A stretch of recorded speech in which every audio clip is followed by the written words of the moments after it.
we have a major problem. If you're even thinking about doing a carnivore meat-only diet, then you need to watch this video. You see, there is a major issue that no one is talking about around carnivore.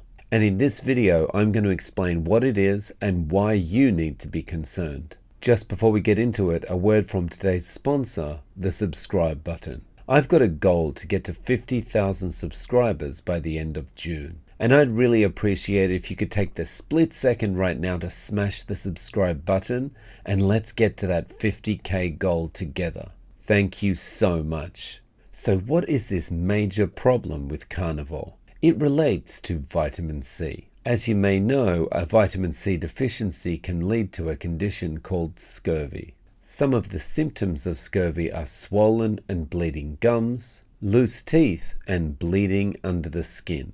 The thing is, scurvy is uncommon.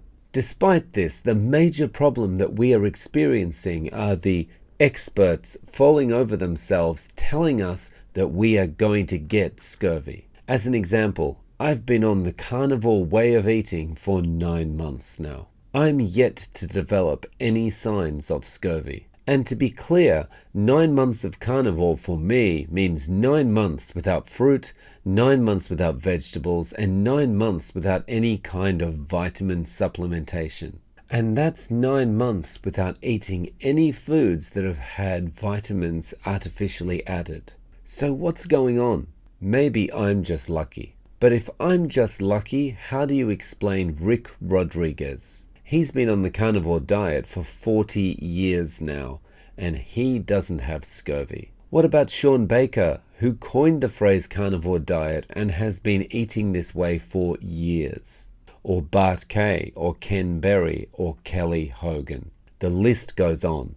And come to think of it, there seems to be an endless supply of people popping up on social media doing the carnivore diet who are not developing scurvy. Why is this? Here's the answer in easy to understand terms. Your body has a train called the GLUT4 Express. The GLUT4 Express stops at stations called cells.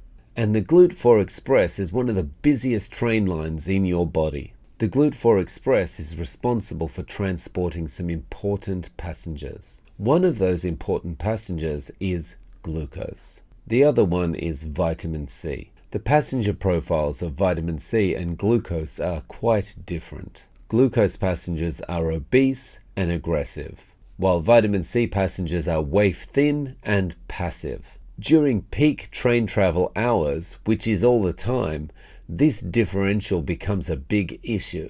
When the GLUT4 Express arrives at the station, all the passengers clamor to get on.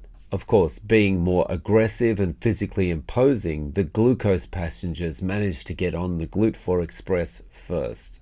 This is at the expense of the vitamin C passengers who are just shoved aside. 1 or 2 of them might get on the train, but most of them end up stranded on the platform and never get to cell station. So the recommended daily intake of vitamin C is so high because vitamin C always has to compete with glucose to be transported by GLUT4 into the cells. What happens if we are not consuming foods with glucose? Vitamin C no longer has so much competition to get on the train.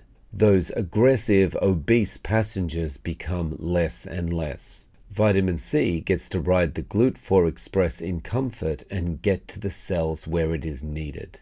And those small amounts of vitamin C that can get to the cells unencumbered come from the trace elements that are found in beef. So next time someone is lecturing you about scurvy, you can tell them about the GLUT4 Express.